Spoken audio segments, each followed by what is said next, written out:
Lo que sigue es una de 3 presentaciones en el siguiente orden. Primero, una aproximación a la idea del tiempo. ¿Qué es el tiempo? Vamos a comenzar tratando de imaginar cómo un primer hombre arrojado al mundo y despojado del lenguaje comenzó a formarse una idea del tiempo a través de las facultades de la mente. Esto es, lo que nos ha sido dado sin preguntarnos por qué nos ha sido dado. Claro que esto presenta un problema, ya que vamos a tratar de enumerar las facultades de la mente, es decir, aquello que existe antes del lenguaje, usando el lenguaje. Una vez instaurado el lenguaje, el mundo se vuelve representación y nuestra mente opera con símbolos. No voy a considerar qué facultades de la mente son las que permiten la facultad del lenguaje, tampoco si facultades del lenguaje pueden extender, agregar o modificar facultades de la mente. Y tampoco voy a considerar otras facultades que van más allá del lenguaje y la mente, por ejemplo, la facultad del espíritu. La segunda exposición trata de Aleph, la posibilidad de crear el mundo y este mismo mundo utilizando un lenguaje formal. A diferencia del lenguaje natural en cualquier lengua, un lenguaje formal está completamente definido. No existe ninguna ambigüedad ni en su gramática formal ni en su intérprete formal. Un lenguaje formal no es polisémico. En todo caso, su ambigüedad está dada por el cambio de su gramática o de su intérprete, y ese cambio puede producirlo el mismo lenguaje formal. Ya en Aleph, lo primero que vamos a considerar es la creación del tiempo. A diferencia de Kant, para Aleph el tiempo no es intuición pura, no es a priori. Aleph trata el tiempo como un objeto más, tan real como lo es un árbol, un libro o una piedra. Luego podemos pensar cómo operar con el tiempo a través de la creación de un álgebra. Álgebra es geometría en símbolos, geometría es álgebra en figuras. De la misma forma que operamos con números, sin saber si tienen existencia real o no, luego nos disponemos a operar con tiempos. Por último, voy a exponer mi tesis. No existen 2 dimensiones, una espacial y otra temporal. Existe una sola dimensión que es tiempo. Y el tiempo no es algo dado, es algo creado. No pretendo negar el espacio, en su lugar sostengo que el tiempo es anterior al espacio y el espacio es creado luego por relaciones de tiempo, lo cual nos obliga a definir qué es una relación y pensar qué tipo de relaciones serían esas. Toda filosofía es un sistema de ideas. Schopenhauer se tomó el trabajo de estudiar muchos de estos sistemas. Hombre de genio, arrogante e implacable en sus juicios, lo mejor que llegó a decir de Hegel fue: un desvergonzado charlatán que quiere engañar a los tontos y comprende que ha encontrado a la gente que necesita en los alemanes del siglo XIX. Ese sistema de ideas sostiene aquello en lo que creemos. Cierto es que a veces ese conjunto de ideas no forman un sistema, sino que responden a una suerte de sincretismo. Cada uno cree no como resultado de pensar cómo se llegó a esas ideas, sino en lo que a uno le resulta más favorable. Toda nueva filosofía inaugura una nueva forma de pensar. Esa forma no necesariamente es consistente. Muchas incurren en contradicciones. Pero la contradicción, que de los griegos a esta parte forjaron la forma de pensar de todo Occidente, es solo una de tantas formas de pensar. La ciencia, que parecía capaz de dar una respuesta a todo, porque supone que todo obedece a una causa y todo puede medirse, se ha detenido cuando comenzó a tratar de aplicar las leyes de la mecánica clásica a lo infinitamente pequeño. La mecánica cuántica, el principio de incertidumbre de Heisenberg, rechazado por Einstein con su famosa frase «Dios no juega a los dados». Fue Einstein el primero en darse cuenta que su teoría abría una caja de Pandora. El experimento mental de Schrödinger puede enunciarse así: un gato llamado Milton permanece encerrado en una caja que aloja un mecanismo cuántico letal. La única forma de saber si el gato está vivo o muerto es abriendo la caja y viendo. Antes de abrir la caja, el gato está vivo y muerto a la vez. Borges, que aprendió alemán para poder leer a Schopenhauer, calificaba la filosofía como una rama de la literatura fantástica. Seguramente hoy también trataría la física teórica como otra rama de la literatura fantástica. Esta primera exposición trata de un hombre desnudo, despojado del lenguaje. Vamos a tratar de imaginar qué primeras impresiones le produce estar en el mundo y cómo llega a formarse una primera idea del tiempo. Nuestra tarea es compleja. Una vez instaurado el lenguaje, es muy difícil trascenderlo y pensar por fuera del lenguaje. Pensamos en el lenguaje. Leemos textos escritos, otros traducen, otros interpretan una traducción y escriben, y así. Toda escritura es ordenada y reduce. Toda lectura es ordenada y reduce. Toda interpretación no necesariamente es ordenada, pero también reduce. Vamos entonces a tratar de enumerar las facultades de la mente, aquello que es anterior al lenguaje. Se trata de una enumeración, no de un orden ni de una clasificación. No pretende ser exhaustiva ni agotarlas, y todas seguramente pueden ser refutadas. Veamos esto. Vamos a llamar a esto suceso simple o suceso atómico. En este sentido, un suceso atómico puede pensarse como un punto sin dimensión en la geometría euclidiana. Algo sucede. Nuestro primer hombre no sabe qué sucede ni por qué sucede. Lo que sucede podría ser claridad, lluvia, nubes, flor, frío, montaña, cansancio, oscuridad. Para nosotros, cada una de estas palabras producen una imagen abstracta. Nuestro primer hombre no llega a construir ninguna imagen abstracta porque no ha llegado a la palabra. Solo las percibe como sucesos. Aquello que percibe o se presenta es suceso. Si todos estos sucesos los percibiera como un único suceso, sería todo uno y siempre uno. Hay más de un suceso. Pero también sucede esto. Sucesos que no percibe, pero suceden. Esos sucesos no le llegan a través de los sentidos, se le presentan. Lo que nuestro hombre recuerda no sucede, pero al recordarlo sucede. Pero también sucede esto, sucesos que no percibe, pero suceden. Esos sucesos no le llegan a través de los sentidos, se le presentan. Lo que nuestro hombre imagina no sucede, pero al imaginarlo sucede. En algún momento se sentirá cansado, duerme y sueña. El sueño es suceso y lo soñado es suceso. Podríamos pensar que nuestro primer hombre se sentiría muy perturbado o perplejo ante este caos de sucesos, pero no, porque para eso requeriría confrontarlo con un orden que por el momento le es completamente ajeno. Lo acepta porque no conoce otro estado de cosas, le es dado y acepta lo que le es dado. Hemos dicho que todo aquello que percibe o se presenta es suceso, y hay más de un suceso. Pero si todo lo que percibe o se presenta es suceso, una luna es suceso, un mar es suceso, el recuerdo de una montaña es suceso, una lluvia imaginada es suceso, pero el suceso montaña no es mar, el suceso lluvia no es sueño, y sin embargo, todo es suceso. Para llegar a aceptar que sucesos de naturaleza muy diferentes sean lo mismo, es decir, suceso, obliga a la abstracción y a una jerarquía en el proceso de construcción de la abstracción. Lo que sucede, no importa que sea, es suceso. Suceso no es facultad de la mente, es facultad del lenguaje. Nuestro primer hombre podría llegar a pensar que lo que sucede siempre le sucede a él.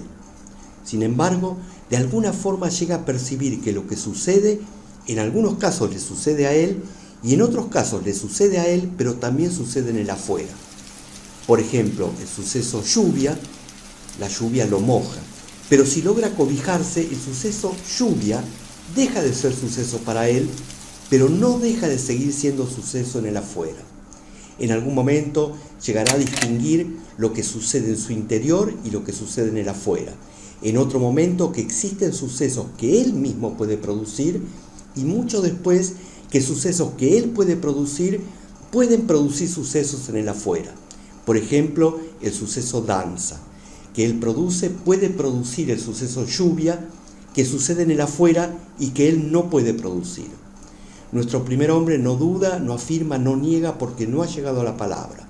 Por el momento para él solo existen sucesos. Pero si no hubiera más facultades de la mente, se encontraría en un estado permanente de reposo, no de perplejidad, porque como dijimos, acepta lo que le es dado. Ahora de todo lo que sucede solo percibe algunos sucesos, no todos. Percibe aquellos sucesos que están en relación con su preservación y subsistencia, e ignora el resto. Lo enunciamos así: todo aquello que existe se esfuerza por seguir existiendo. Un pequeño insecto, al sentirse amenazado, corre a ocultarse. Otros prefieren permanecer quietos o fingirse muertos para no llamar la atención. Otros, de forma inexplicable, logran mimetizarse con su entorno. La flor de magnolia, que florecía al ras del piso para ser polinizada por los escarabajos, cuando aparecieron las abejas, florecieron en lo alto para no ser pisoteadas o servir de alimento a otras especies. Conjeturo que la facultad de preservación trasciende el mundo animado. Todo lo que existe, aún una piedra, por alguna fuerza o razón desconocida, se esfuerza por seguir siendo piedra. De manera que la reducción de sucesos en un primer momento refiere a percibir solo sucesos que puedan poner en riesgo su existencia y también a lo que deba procurarse para seguir existiendo. Un suceso puede presentarse y ser semejante a otro. No es igual. La igualdad no es facultad de la mente. Sin esta facultad, todo suceso sería singular. Esta facultad descansa mayormente en las facultades de la mente, memoria y reducción. No percibe todo, no puede imaginarlo todo, no puede recordarlo todo. Recuerda aquellos sucesos que ha reducido y le son favorables. Percibe un suceso que es semejante a otro, o bien que no sucede, pero sucede al recordarlo. Por ejemplo, una lluvia no es igual a otra lluvia, pero es semejante. Ahora sí, esto exige, aunque de manera muy modesta, llegar a la abstracción. Dos sucesos son semejantes porque ambos pueden reducirse y percibir en ambos lo semejante. Por otro lado, esa semejanza sería muy difícil de alcanzar si el suceso no se repitiera. Para esto requiere de la memoria, lo múltiple y la reducción. Llueve, reduce, recuerda una lluvia, pero también recuerda que recordó una lluvia semejante y no sucede una vez, sucede muchas veces. Comienzo y orden. Con esto los sucesos tienen un comienzo y pueden ordenarse de acuerdo a su comienzo, si bien ese comienzo y ese orden son por el momento subjetivos, es decir, comienzan cuando se le presentan y los ordena de acuerdo al momento que se le presenta. Ahora tenemos algo más parecido a esto. Si escucha el grito de un pájaro, hay suceso, sucede y comienza. Si luego ve una montaña, sucede y comienza. Luego puede ponerlos en un orden. Primero sucede el grito de un pájaro, luego sucede una montaña. Decimos que nuestro hombre ha llegado a pensar un comienzo y orden subjetivo porque hoy pensamos que una montaña ha comenzado antes que el grito de un pájaro. Por tanto, si se pensara en un comienzo y orden a como pensamos hoy, sucede primero la montaña y luego el grito de un pájaro. Pasará mucho tiempo antes que logre percibir que lo que sucede y su comienzo no necesariamente coincide con el momento que se le presenta. Si bien la idea de un comienzo y de un orden son en principio subjetivos, permite crear una primera idea del tiempo que también comienza siendo un tiempo subjetivo. Entre un suceso y otro, no distingue lo lejano y cercano entre el comienzo de un suceso y el comienzo de otro. Para que esto ocurra, es necesario que entre el comienzo de dos sucesos que ha reducido existan otros sucesos, algo semejante a esto. Entre el comienzo del primer suceso y el segundo, hay más sucesos que entre el comienzo del segundo suceso y el comienzo del que sigue. Pero de nuevo, puede haber más o puede haber menos de acuerdo a su percepción subjetiva. Ahora es capaz de percibir lo extenso de un suceso, no en el espacio, en el tiempo. La extensión le permite ordenar los sucesos que ha reducido de esta forma. Los sucesos siguen estando ordenados como antes, pero ahora el comienzo de uno y el comienzo de otro los percibe, algunos más cercanos, otros más lejanos en el tiempo. Hasta aquí todo es suceso. Hay un comienzo subjetivo, pero no hay un final. Una lluvia comienza, una montaña comienza, un cielo comienza, entonces todo está comenzando. De ser así, una flor florecida, suceso, y la misma flor marchita, que también es suceso, son dos sucesos singulares. Comienzo y final. Hasta el momento todo suceso es simple, atómico, sucede. Ahora puede tener un comienzo y final. Entre el comienzo y final, todo suceso, aún sin ser percibido, puede pensarse como el mismo suceso. Una flor que florece y una flor marchita es percibida como la misma flor. Su comienzo pudo no haber sido percibido, pero puede ser recordado o imaginado. Su final no es percibido, pero puede ser imaginado. Lo que sucede ahora no es algo que está siempre comenzando al momento de presentarse. El suceso es la flor y la misma flor. Antes nunca hubo una flor. La flor era solo suceso. Ahora la flor sucede y entre su comienzo y final sucede. No importa si se presenta o no. Ahora la flor es suceso, pero también se ha convertido en objeto. El objeto es la flor. Esta nueva forma de percepción, donde un suceso es suceso, pero también es objeto, a partir de percibir que tiene un comienzo y final, crea un suceso complejo. Pasará mucho tiempo hasta que nuestro primer hombre llegue a pensar que también él es suceso complejo, tiene un comienzo y un final, y todo lo que se presente se encontrará entre su comienzo y final. Resulta muy difícil comprender sin lenguaje cómo llega a esto, aún contando con las facultades de la mente, comienzo, reducción, semejanza, memoria, orden. Ahora lo que ha cambiado es la forma de percibir un suceso que se presenta. Esto significa pasar de un suceso simple, suceso que se presenta, a un suceso complejo, que ya no comienza al momento de ser percibido.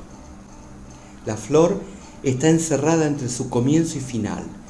Ahora percibe una flor y al volver a percibirla, la percibe como la misma flor que se presenta. Recuerda o imagina. Ahora percibe el cambio. La flor cambia. El cambio es suceso, pero no cambia en el espacio, cambia en el tiempo.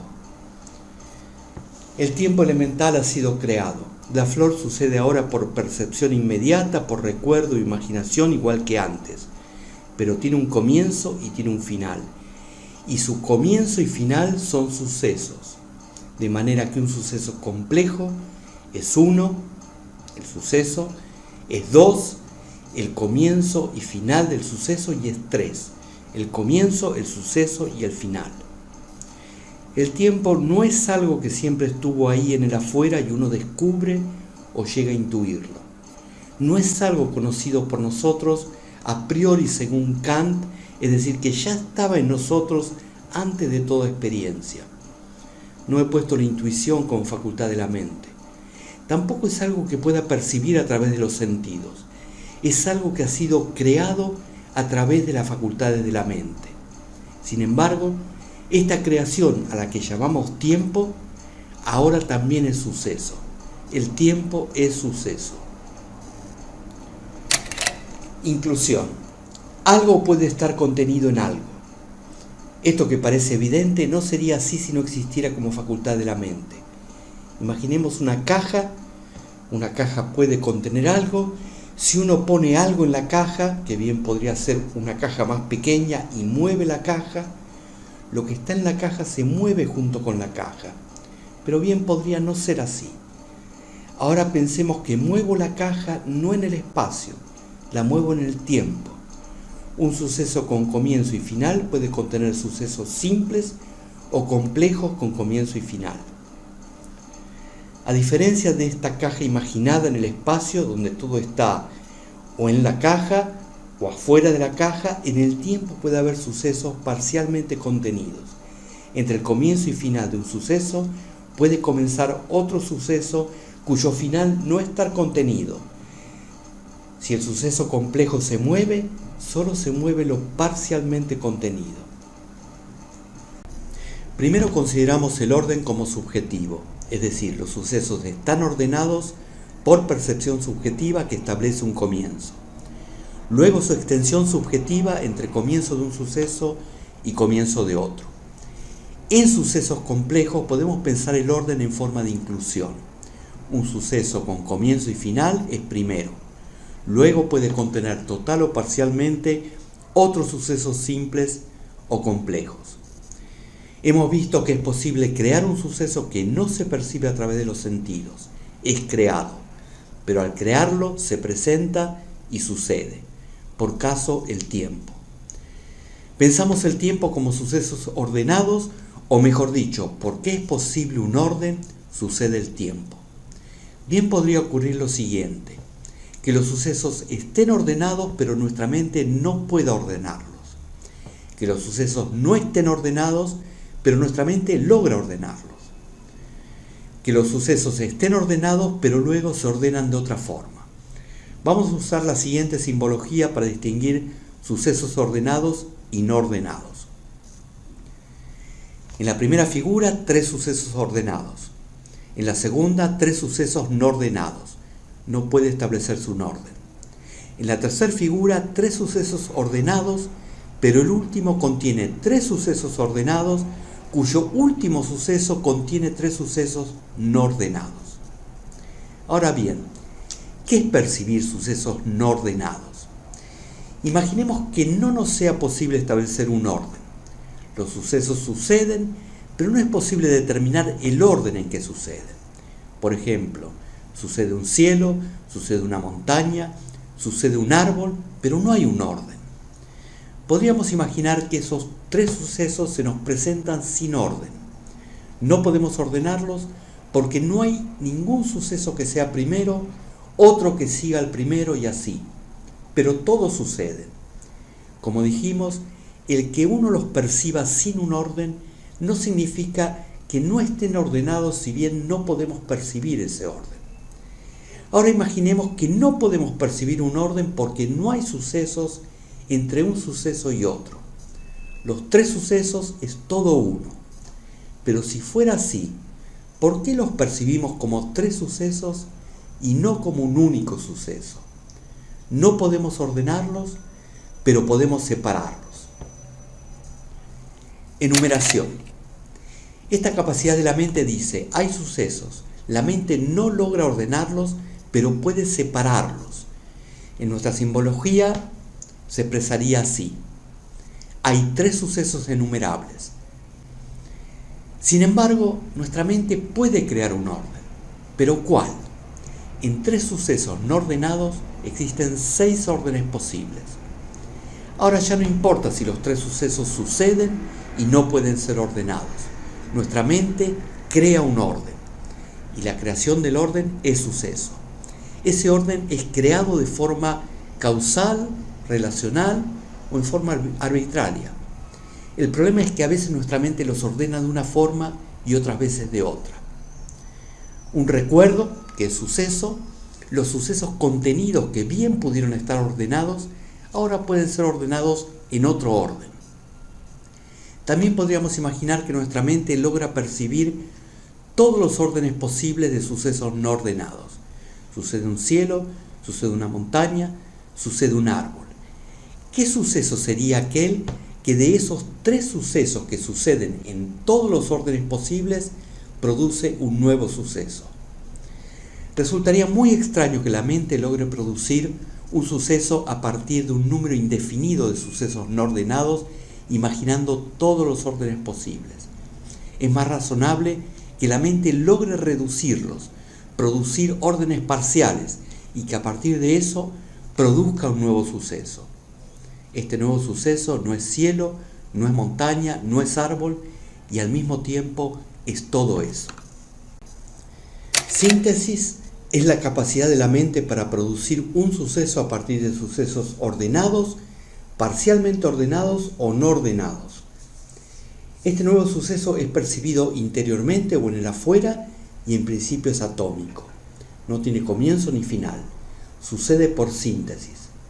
No se trata de una reducción. La reducción suprime. Ahora se trata de un suceso creado por esta nueva facultad que no suprime nada, no es semejante a nada, no agrega nada, pero sucede. Hablamos siempre de sucesos que percibimos, se presentan o son creados. Pero también la percepción es suceso, de forma que está incluido en aquello que percibe y lo perturba de alguna forma. El recuerdo de sucesos, el pasado, que todos piensan que permanece fijo e inmutable, cambia por reducción, síntesis o cambia su orden. Lo que llamamos pasado está en continuo cambio. La imaginación de sucesos, aquellos sucesos que aún no han sucedido, pero suceden al imaginarlos, cambia. Todo suceso complejo cambia y también cambia su percepción, que también es suceso. Imaginemos una forma proyectada en 3 ejes espaciales. Imaginemos ahora que esa forma no está en el espacio, está en el tiempo. Lo que obtenemos es una forma del tiempo. Estos 3 ejes ahora son tiempo, cuyas relaciones de orden crean la forma, y la forma es frontera de sucesos. Todo suceso en la forma está contenida en la forma y no puede trascenderla. El tiempo no existe, es creado por un orden y extensión de sucesos respecto de otros sucesos. Esto es, ¿qué tan cercano o lejano está un suceso de otro? Pero el tiempo creado existe y es suceso. El orden de sucesos y su extensión respecto al resto de sucesos crean la forma. Imaginemos 3 sucesos ordenados. Si prescindimos de la extensión, o bien solo consideramos la extensión de un suceso respecto al que sigue, los 3 sucesos pueden ser representados en una sola dimensión. Pero si consideramos la extensión de cada suceso respecto a los otros 2, la figura ya no puede ser representada en una sola dimensión. Debe saltar a una segunda dimensión. Imaginemos que la forma tiempo comienza a rotar sobre sí misma o rota alrededor de otras formas tiempo. No rota en el espacio, rota en el tiempo. Algunos sucesos de la forma pueden desprenderse de su forma y pasar de una forma a otra. Este salto de sucesos puede cambiar ambas formas tiempo. También podemos pensar que la rotación es solo ilusión. Nada rota. Lo que hay son sucesos y un orden de sucesos que crean la ilusión del movimiento. Un álgebra del tiempo debe contemplar la semejanza del tiempo. Ahora ya no es la semejanza de un suceso con respecto a otro, sino la semejanza de una forma de tiempo con otra. Todo aquello que hoy pensamos en el espacio, esto es forma, estructura, perspectiva, escala, simetría, equilibrio, proporción, ahora todo eso debemos pensar en el tiempo, pensar en una arquitectura del tiempo y en una arquitectura de tiempo habitable.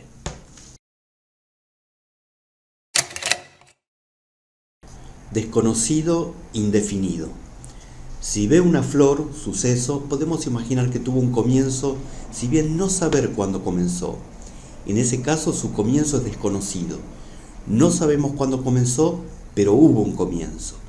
Si ve un cielo, podemos imaginar que su comienzo es indefinido. No sabemos cuándo comenzó, pero tampoco sabemos si hubo un comienzo.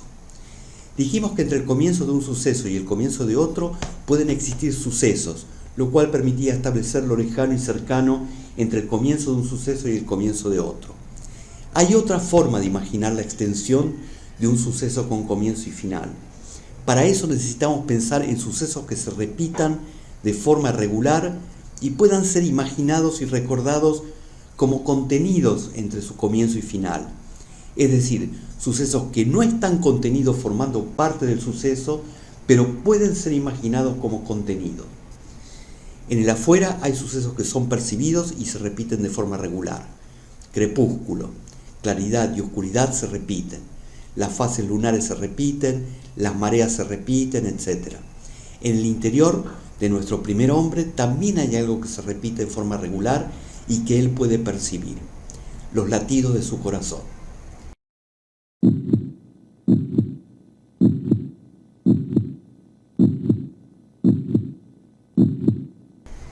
Así, un árbol es más extenso que una flor, una piedra es más extensa que un árbol, porque entre su comienzo y final contiene más sucesos crepúsculo. Sin embargo, un suceso relámpago seguido de un suceso trueno, podemos ordenarlos, pero ambos están contenidos en un solo crepúsculo. Pasará mucho tiempo hasta llegar a la clepsidra, que el hombre pueda producir sucesos que se repitan de forma regular y puedan ser imaginados como contenidos en sucesos complejos. Un suceso comienzo, con comienzo y final, puede ser nombrado y su nombre es suceso complejo. Antes no podía ser nombrado porque si solo existieran sucesos atómicos, los mismos no pueden contener nada. El nombre sería suceso atómico singular sin ninguna relación con el suceso atómico nombrado. Ahora entramos en el dominio del lenguaje. En el lenguaje la percepción ya es otra.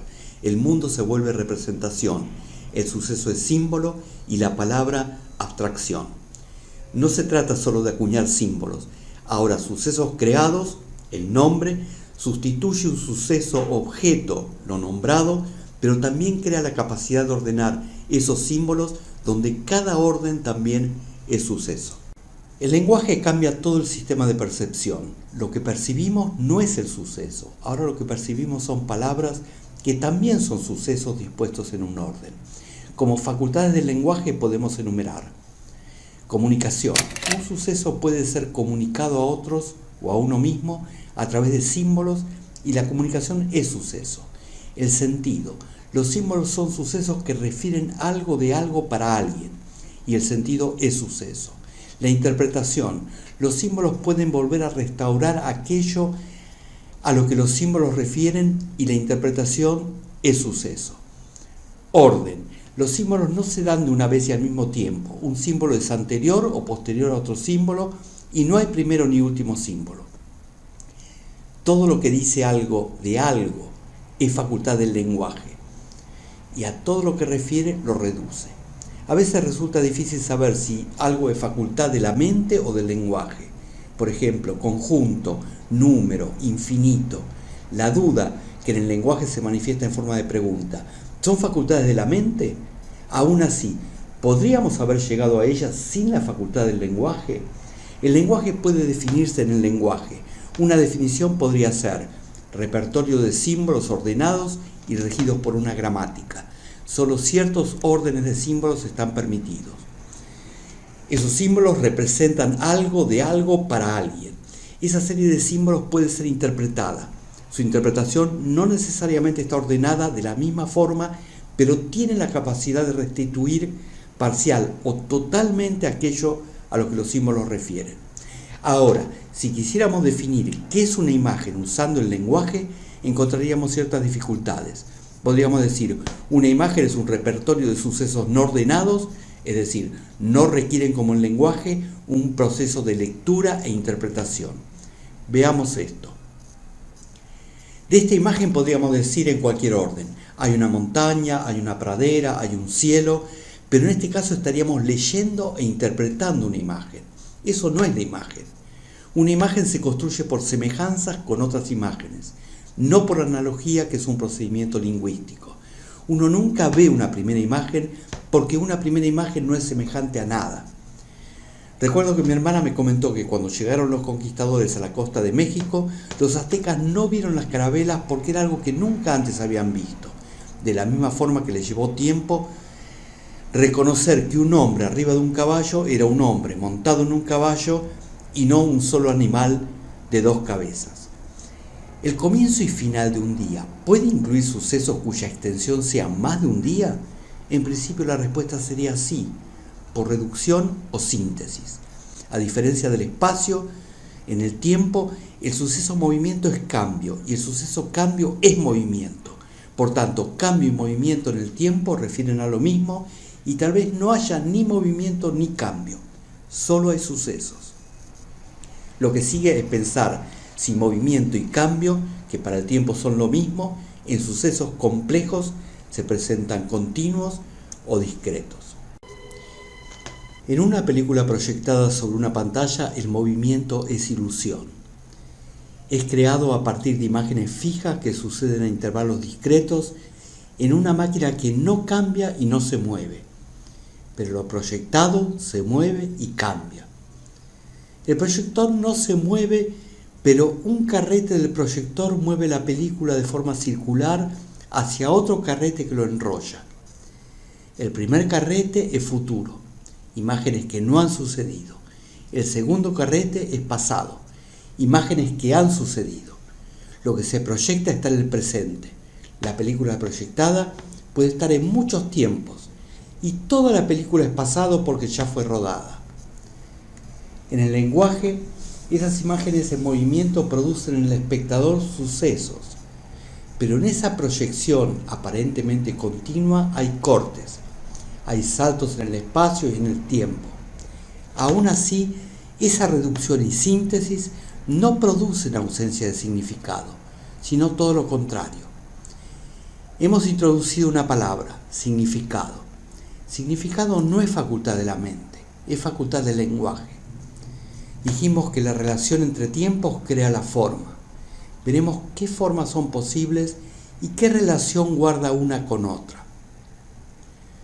Si definimos relación en el lenguaje, eso puede llevarnos a una tautología. Una relación es una correspondencia entre dos o más cosas. Ahora, si nos preguntamos, ¿qué es una correspondencia? La respuesta será, es una relación que se establece entre dos o más cosas. Vamos a definir relación como una fuerza cuya naturaleza en principio es desconocida. No sabemos cómo actúa. Y esa fuerza gravita sobre uno o más tiempos. Otra forma de pensar una relación es aquello que permite la comunicación entre sucesos. Esta comunicación también en principio es desconocida. No sabemos qué comunica. En nuestro caso, una relación es aquello capaz de acercar o alejar un suceso de otro. No en el espacio, en el tiempo. Imaginemos que en lugar de pensar el tiempo como un suceso creado a partir de un orden de sucesos, creamos primero el tiempo y decidimos en ese tiempo qué sucesos están obligados a suceder, otros que pueden o no suceder, otros que no deben suceder, algunos en orden, otros sin orden. Y cuando todo eso sucede, es suceso en otro tiempo. Para esto es necesario contar con un lenguaje formal. Vamos a ver qué características debería tener ese lenguaje y qué consideraciones deberíamos tomar respecto a la creación del tiempo. Por ejemplo, comienzo y final, movimiento, reducción, extensión, síntesis, tiempo continuo o discreto, dirección, detención, bifurcación del tiempo, sucesos de un tiempo que se proyectan en otro tiempo y su frontera de sucesos. Llegó el final. Muchas gracias.